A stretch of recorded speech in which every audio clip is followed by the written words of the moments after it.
তাহলে মা গেছে বাপ মরে গেছে।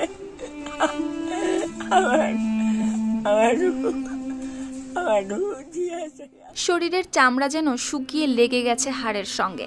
বয়সের ভারে ভেঙে পড়েছে শরীরটাও, হাঁটা চলাও প্রায় বন্ধ। ভাঙা ঝুপড়ি ঘরে শীতে কাঁপতে কাঁপতে দিন কাটে তার।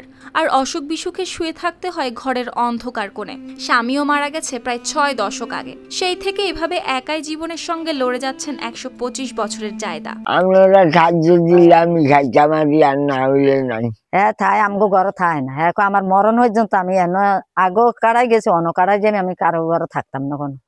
আমার ভালো লাগে না কোনো, আমার দামি ঘরে আমগো কাছে টাকা পয়সা নাই, আমরাও দিতাম পারি না।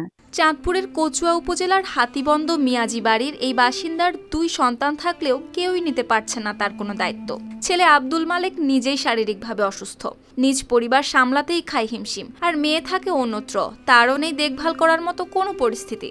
যেমন মা একটা হাত একটা ভাও গেছে গা, এখন সলতান ঘর বেড়ে বয়ে রয়েছে, এখন ওষুধ বই খাইতে না।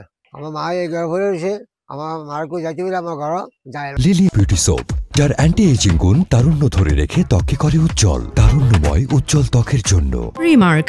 যাইতে না এই ঘরে থেকে মরবো আমার মা। ভাঙা ঘরের মাটির মেঝে সবসময় থাকে স্যাঁতস্যাঁতে, আর সেই ভেজা বিছানাতেই কেটে যায় বছরের পর বছর। চিকিৎসা তো দূরের কথা, একবেলা খাবারও জোটে না কপালে। যদিও নামমাত্র বয়স্ক ভাতা পায়, তবুও মানবিক সহায়তা ছাড়া এই বয়সে টিকে থাকা সম্ভব নয় বলে মনে করেন এ স্থানীয় ইউপি সদস্য। ওনার একটা ছেলে, আর ওনাকে কি করতে পারে? ঘর নাই, দরজা নাই, কিছুই নাই, কিছু করতে পারে না। উনি আমাদের কচুয়া সমাজসেবা অফিস থেকে একটা বিধবা বয়স্ক ভাতাও পাচ্ছে না। আসলে এই বয়স্ক ভাতা দিয়ে আর কি হচ্ছে? আমি চাই আমরা এলাকাবাসী সবাই মিলে ওনার পাশে দাঁড়াই, সহযোগিতার হাত বাড়াইয়ে দেই। আমার মাকেও তো আমরা দেখতে চাই, বাঁচাইতে চাই, উনিও তো বাঁচতে চায়। আমরা চলেন সকলে মিলে ওনার পাশে দাঁড়াই। জীবনের শেষ পর্যায়ে এসেও তার 2 বেলা খাবার জুটবে কিনা তা নিয়েও রয়েছে অনিশ্চয়তা। নিয়মিত সহায়তা না থাকায় প্রতিটি দিনই কাটছে কষ্টের মধ্য দিয়ে। এ সংকট কিছুটা লাঘব হতে পারে বলে মনে করেন স্থানীয়রা।